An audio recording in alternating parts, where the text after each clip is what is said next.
ఇంట్లో మరి నాడు ఈ వేదిక ఏర్పాటు చేయడం సామాజిక శుభ తీసుకురావాలా అన్న కోణం దాదాపు నాకు 17 సంవత్సరాల నుంచి చంద్రబాబు వచ్చారు. అయితే సామాజిక శుభపైన ఎన్నో సమావేశాలు ఏర్పాటు చేశారు. ఈ సామాజిక శుభ రావాలా అన్న దాంట్లో ఎలాంటివి లేదు. దేశానికి స్వాతంత్రం వచ్చి దాదాపు 75 సంవత్సరాలు గడిచిపోయినప్పటికీ కూడా ఈనాడుకి పేదరికం ఎక్కడా తగ్గలేదు.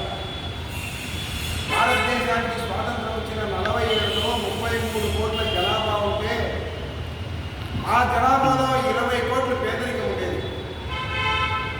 66 కోట్ల రూపాయల వ్యయంతో ప్రాజెక్టు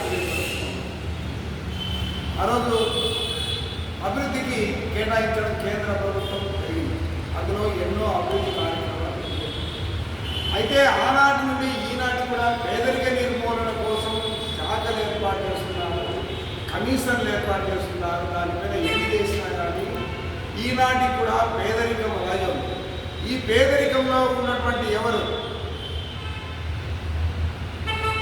దళితులు, కొండవాసులు, వీళ్ళందరూ కూడా ఈనాటి కూడా పేదరికం ఎత్తుంది. అంటే దాదాపు 142 కోట్ల జనాభా ఉంటే 68 కోట్లు ఈరోజు కూడా పేదరికంలో బతుకుతా ఉంది. మరి ఎందుకు ఈ దేశంలో ఇంత అభివృద్ధి చెందిన పేదరికం ఉంది? నెల వస్తే రూపాయి బియ్యం కోసమో, ఉచిత బియ్యం కోసమో, 4,000 రూపాయలు పెన్షన్ కోసమో ఎదురు చూస్తూ ఉన్నటువంటి కుటుంబాలు దాదాపు 68 కోట్ల జనాభా ఈరోజు ఎదురు చూస్తాం. మరి ఎప్పుడు ఈ పేదరికం పోయేది? ఈనాటి కూడా పల్లెల్లో వెట్టి చాకిరీ ఉంది, ఎన్నివేత ఉంది.